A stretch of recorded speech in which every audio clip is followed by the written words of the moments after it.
समझते हैं द हिंदू के एडिटोरियल को हिंदी में। एडिटोरियल हिंदी में क्या क्या एडिटोरियल में आया है आज हिंदू में, और इसमें टाइम्स ऑफ इंडिया का एडिटोरियल भी है, उसको भी समझेंगे। तो शुरू करते हैं बिना किसी देरी के। सुरक्षा उल्लंघन के बीच एस जयशंकर की यूके यात्रा और भू राजनीतिक बदलाव। ऐसा मतलब ये टाइटल है कि क्या क्या हुआ है और एस जयशंकर यूके की यात्रा पर क्यों गए।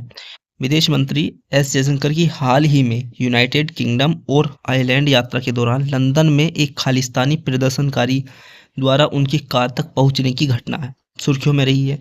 विदेशी मंत्रालय ने इस सुरक्षा का उल्लंघन पर कड़ा एतराज जताया है, लेकिन यात्रा पूर्व निर्धारित कार्यक्रम के अनुसार जारी रही। जयशंकर ने स्पष्ट किया कि भारत यूके संबंध जटिल इतिहास और मौजूदा चुनौतियों के बावजूद तेजी से आगे बढ़ने वाले हैं। यात्रा का मुख्य केंद्र बिंदु भारत और यूके के बीच लंबी मुक्त व्यापार समझौता था। मुक्त व्यापार समझौता FTA ये एक ऐसा समझौता होता है जो दो देशों के बीच होता है। अगर इन दो देशों के बीच ये समझौता हो जाता है तो कोई भी उन दोनों देशों में कोई भी देश अपने आयात निर्यात पर टैक्स नहीं लगा सकता है उस देश के लिए। ये समझौता अच्छा होता है व्यापार के लिए और सामान को सस्ता करने के लिए। जैसे कि यूके ने बहुत ज़्यादा चार्ज लगा दिए थे जिसमें इंडिया भी था, बट इसमें यहाँ पर आया था कि आप इसमें FTA समझौता कर लीजिए। तो शायद देखते हैं हुआ या नहीं हुआ, आगे देखते हैं। जो ब्रेक्सिट के बाद से कई बार टल चुका है। यही मुद्दा आयरलैंड में भी चर्चा में रहा, खासकर तब जब भारत ने यूरोपीय संघ के साथ द्विपक्षीय व्यापार समझौता 2025 तक पूरा करने की प्रतिबद्धता जताई। ये समझौता 2007 से लंबित है। भारत यूके $52 बिलियन और भारत आयरलैंड $17 बिलियन के बीच व्यापार अपेक्षाकृत कम है, लेकिन दोनों देशों के बीच हाई टेक व्यापार सहयोग को मजबूत करने पर चर्चा हो रही है। इनके बीच अभी व्यापार कम है, बट अगर ये समझौता होता है तो ज़्यादा व्यापार हो जाएगा, और अच्छी बात है कि अगर व्यापार बढ़ेगा तो हाई टेक व्यापार होगा इनके बीच। भारत ने व्यापार वार्ता को आगे बढ़ाने के लिए आयात शुल्क में कटौती की नीति अपनाई है, जैसे शराब, इलेक्ट्रॉनिक वाहन आदि पर शुल्क कम करना। यह वही रणनीति है जो भारत ने अमेरिका के साथ अपनाई थी जब उसने डोनाल्ड ट्रंप की मांगों को ध्यान में रखते हुए कुछ उत्पादों पर शुल्क घटाया था। इससे यूके और EU के साथ व्यापार वार्ताओं को गति मिलने की उम्मीद है। ये अलग अलग देश अलग अलग हैं, ये संघ है देशों का, और ये भी देशों का संघ है, बट इसके अंदर कुछ देश ऐसे हैं जो इसके अंदर नहीं है। पूरा यूरोप इसके अंदर आता है, बट इसके अंदर पूरा यूरोप नहीं आता है। इसके अंदर ब्रिटेन, यूके के अंदर आता है ब्रिटेन, आयरलैंड और आइसलैंड, ये आसपास के एरिया, जिसे मतलब ब्रिटेन ने आज़ाद नहीं किया, अपने में मिलाए रखा। जयशंकर की यह यात्रा यूरोप आयोग की अध्यक्ष उर्सुला वोन डेन येन और बेल्जियम की राजकुमारी प्रधानमंत्री किर स्टामर ने यूक्रेन को समर्थन देने के लिए कोलिशन ऑफ द विलिंग की घोषणा की। जब अमेरिका इस युद्ध को बंद करना चाहता है तब पूरे विश्व को एहसास हो गया है कि वो अपना प्रभुत्व जमाना चाहता है।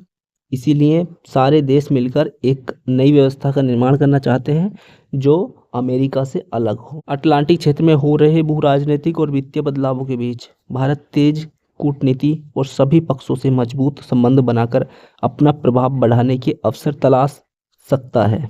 सही है, तलाशने चाहिए। ईरान परमाणु समझौता और अमेरिकी ईरान संबंधों की जटिलता क्या है, देखते हैं।